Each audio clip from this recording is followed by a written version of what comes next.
रक्कू नाम का एक व्यक्ति था। उसके 2 बेटे थे और वे बेटे दोनों बहुत गरीब थे। अचानक में रक्कू की मृत्यु हो गई और 2 बेटे अकेले पड़ गए।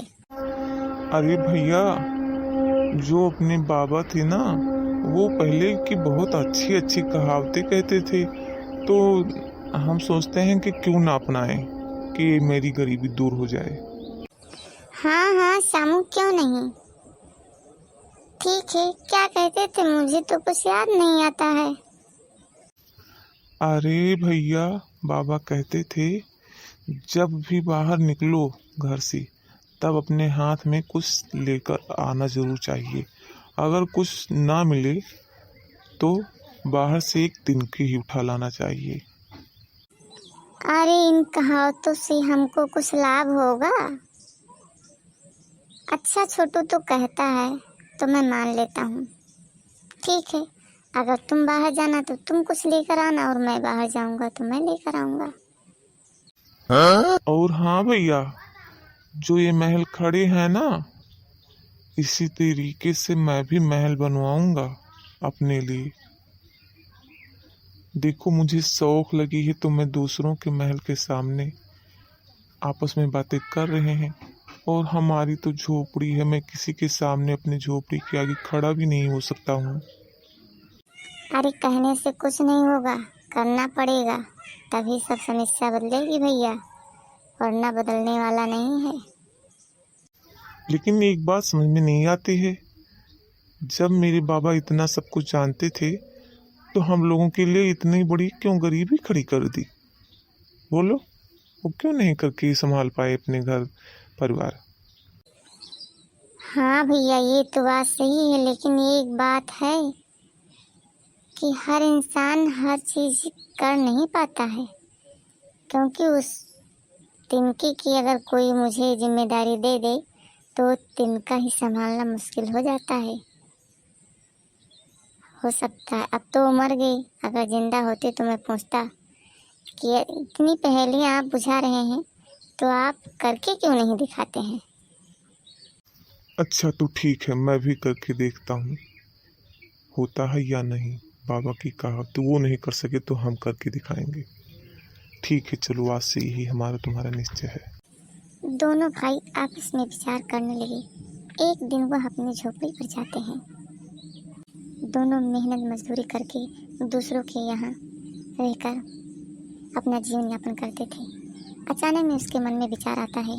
अपनी बीती हुई यादों में अपने बाबा की कहावतें पर उन्होंने नज़र रखा और दिन प्रतिदिन उसे निभाना शुरू कर दिया। अरे भैया छोटू, यहाँ तो देख कर मेरा दिल घबराने लगा। कितने अच्छे महल थे। अरे भला अंदर नहीं घुस सकता था तो बाहर ही से मजा ले रहे थे। अरे भैया, आप हमको समझाते हैं दूसरों को महल देख कर लालच नहीं करना चाहिए। ये मेरी झोपड़ी ही अच्छी है। और हाँ, क्या कह रहे थे हम? थोड़ा मुझे याद दिलाओ तो। हाँ, वो बाबा जो कह कर गए थे ना कहावतें, तो हम लोग उसी पे अमल करते हैं, देखते हैं कि उससे हमें कुछ फ़ायदा मिलता है या नहीं। ठीक है, आज मैं अपनी झोपड़ी पे बैठकर यही कसम खाऊंगा खड़ा होके कि मैं उसको आगे बढ़ना ही बढ़ना है। वो प्रतिदिन बाहर से कुछ ना कुछ तिनका लेकर जरूर आता था। एक दिन उसे मरा हुआ सांप मिला आते समय और वह उसको भी ले आया और लाकर अपने छप्पर पर फेंक दिया। और उसके बाद एक चील देख रही थी। चील लेकर उस सांप को चली गई और कहीं से हार सोने का लेकर आई थी, वह उसके झोपड़ी पर रखकर चली गई। और दोनों भाई आपस में मिलकर उस हार में हिस्सा लगाकर उससे अपना बिजनेस करके एक दिन बहुत बड़े इंसान बन जाते हैं। अरे भैया श्यामू, क्या सोच रही हो? हाँ भैया, मैं ये सोच रहा हूँ कि कितने अच्छे महल जो मैंने स्वप्न में भी नहीं सोचा था, आज ये महल मेरे तैयार हो गए। उस पहेली पर जिस पर हमको बाबा जी कहकर गए थे, तो हमको भी फायदा मिल गया इससे। और मेहनत करके हम और आगे बढ़ जाएंगे।